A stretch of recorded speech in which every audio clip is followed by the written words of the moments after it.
Ray Dalio is one of the richest and most popular investors in the entire world with a net worth of almost $20 billion and is the founder and portfolio manager of Bridgewater Associates, which is also one of the absolute largest hedge funds in the world with $140 billion of assets under management. And this most recent quarter, while the stock market was crashing and the Nasdaq is still down over 30% as of today, well, Ray went out and he made some giant purchases in several different stocks. So in today's video, I'm going to show you the 5 largest purchases that he made in individual stocks. I'm going to give you my opinion on each one of those stocks, and I'm even going to rank them from best to worst just to make the video even more fun than I already think it is. So if you enjoy these type of videos where we look at what the biggest, richest people are buying, let me know down in the comment section or hit that like button. That lets me know you want to see more videos like this. But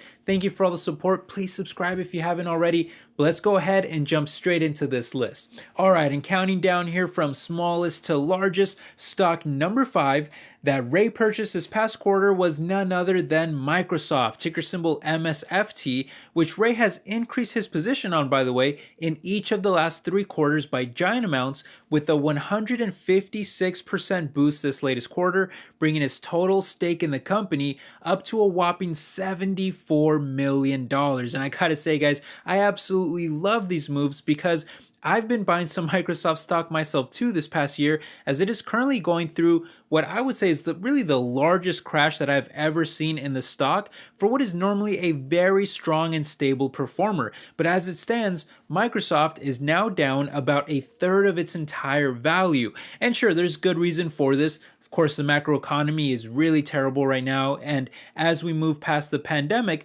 we've seen demand for computers really fall to dramatically low levels, with PC shipments declining by 20% just last quarter alone. And that's probably going to continue for some time with, the economy opening back up, people returning back outside, just a lot of less demand for these computers.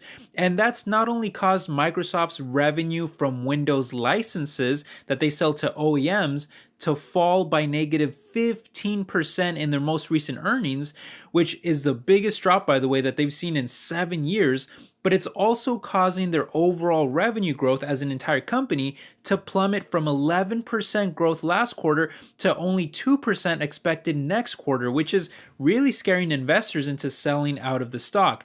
However, out of this weakness, I think may come a great buying opportunity, as Microsoft is one of the largest corporations in the world that is already doing almost $200 billion in sales, and over $70 billion goes straight to the bottom line, just net income profit alone.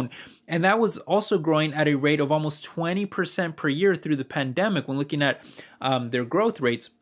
So having a correction year right now should not only be considered normal, but it should really be 100% expected. Yet investors are selling out of the stock as if they never saw this coming. And look, I say correction, but really the business is not even in decline. The growth is just slowing down to 7% this year before it recovers to a double-digit 13% next year. And I'm sorry, but at this massive size and still putting up double-digit growth, that's a buy all day. On a gap basis, they're only about 5% more expensive than the sector and close to 20% cheaper than their own 5-year average, with also a small but very high growth dividend of over a 1% yield, with a tiny payout ratio, a double-digit growth, or about a double-digit growth rate, and almost 2 decades of consecutive growth ever since they started paying it.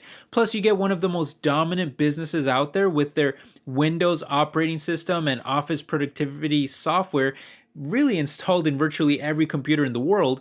They have a growing presence in cloud that already has the second most market share, all the work they do in artificial intelligence that's only going to get even bigger over time, and an innovative approach to gaming through Xbox, their streaming Game Pass service, and cloud gaming with xCloud. Not to mention an upcoming acquisition of Activision Blizzard is really going to make them a giant, gaming presence.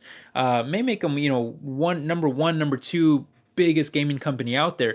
Now, personally, I think Microsoft is a buy on every dip, and when looking at how to rank them here, I'm going to have to rank them as number one on the list until I see anything better. By the way, Microsoft is also my number one largest stock in my own portfolio. So just FYI, just to be transparent here. But anyway, moving on to stock number 2, that's going to be another stock that I happen to own myself in Google, ticker symbol GOOGL. And I hope great minds think alike here because, like I said, I do own this one myself too. But Ray has been buying this stock in very large amounts these past 2 quarters, increasing his total stake in the company by almost 50% last quarter, raising the position up to over $140 million. And you know what, guys, believe it or not, as much as I love Microsoft, I actually think Google is an even better buy at today's prices.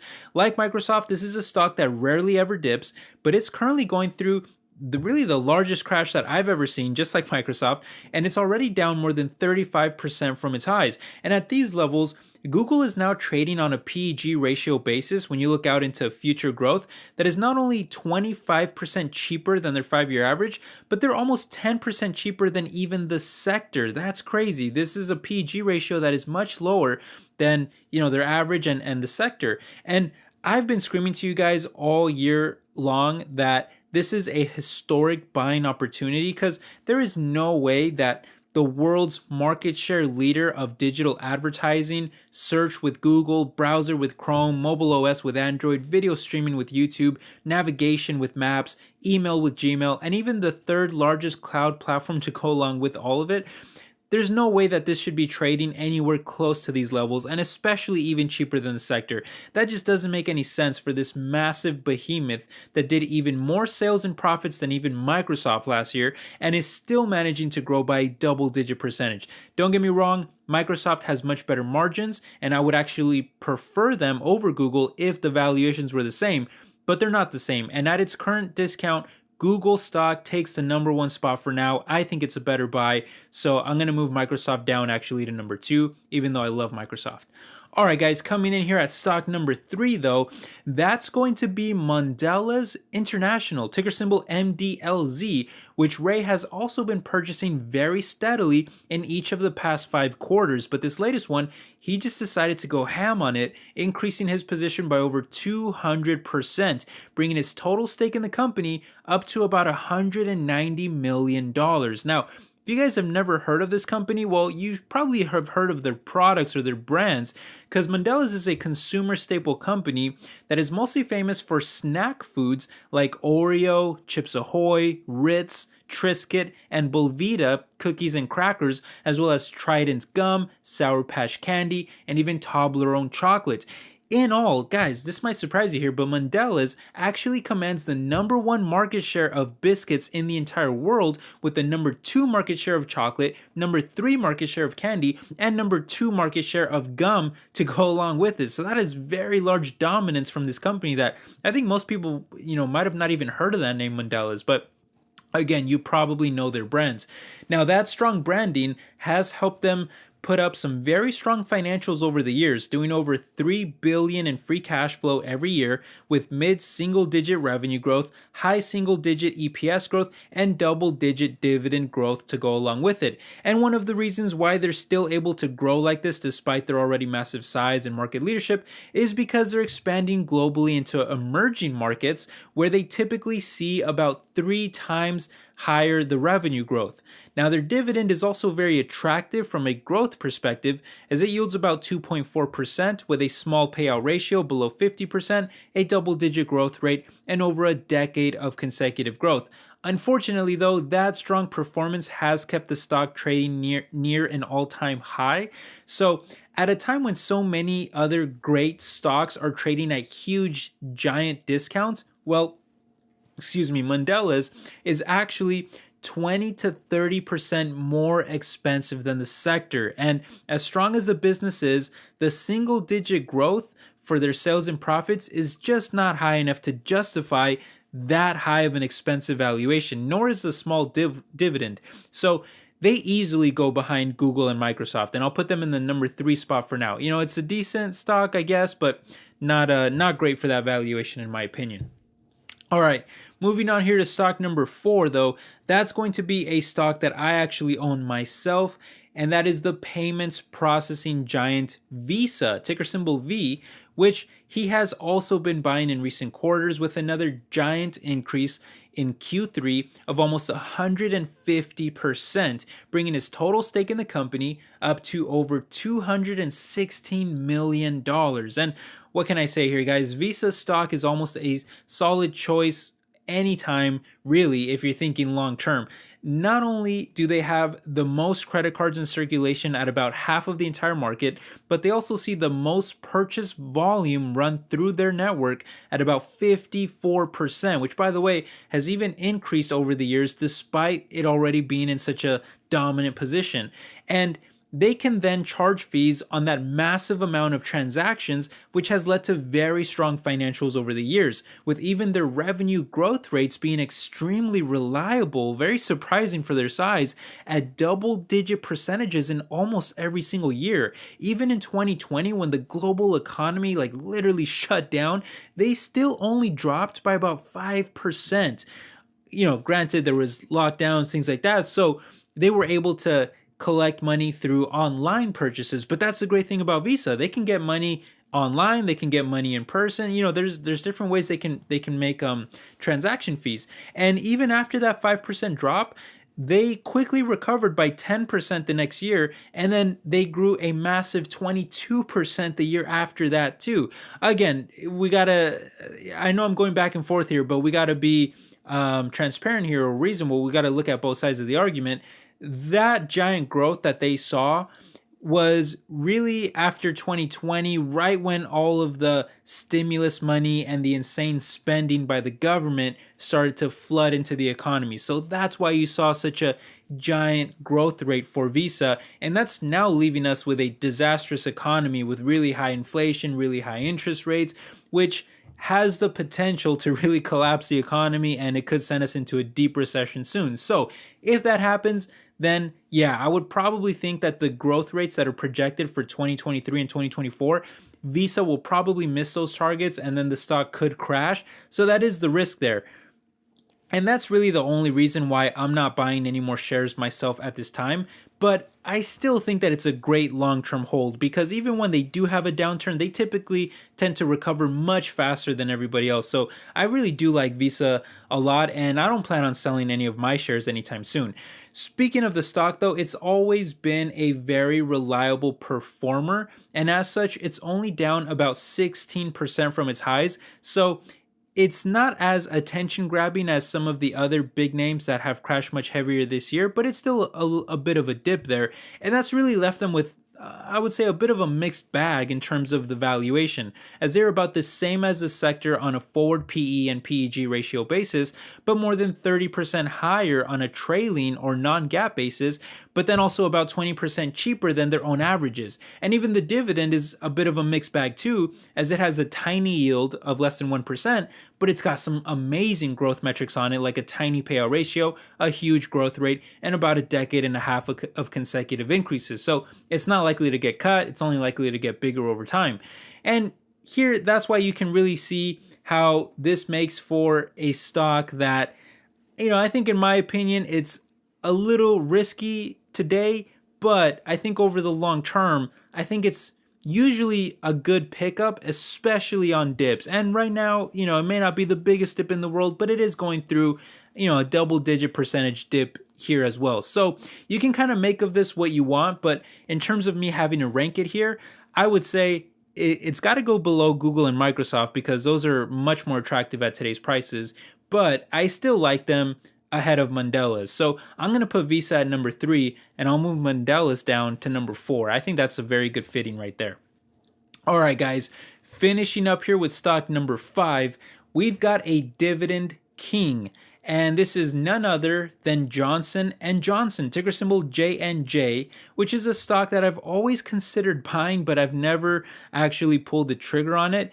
Ray seems to be a lot more courageous than me though, as he's been steadily buying the stock by small amounts every quarter, and although he only increased his position by less than 10% this last one, it already makes up about 4% of his entire portfolio at an absolutely massive over $750 million.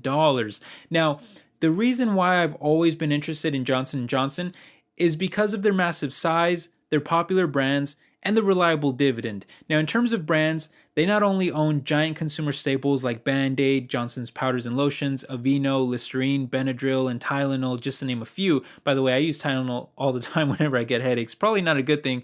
I'm not huge on taking a lot of pharmaceuticals and stuff like that, but I admit I do use a lot of Tylenol because, when I get headaches and stuff. But anyway, besides the point, apart from all of that, they also sell all kinds of different medical devices, and they were even one of the biggest producers of the pepperoni V-shot during the pandemic, although it's usually the least popular choice. But still, J&J is known for putting up giant financials every year, reaching close to $100 billion in sales just last year alone, with over $20 billion in net income profit to go along with it.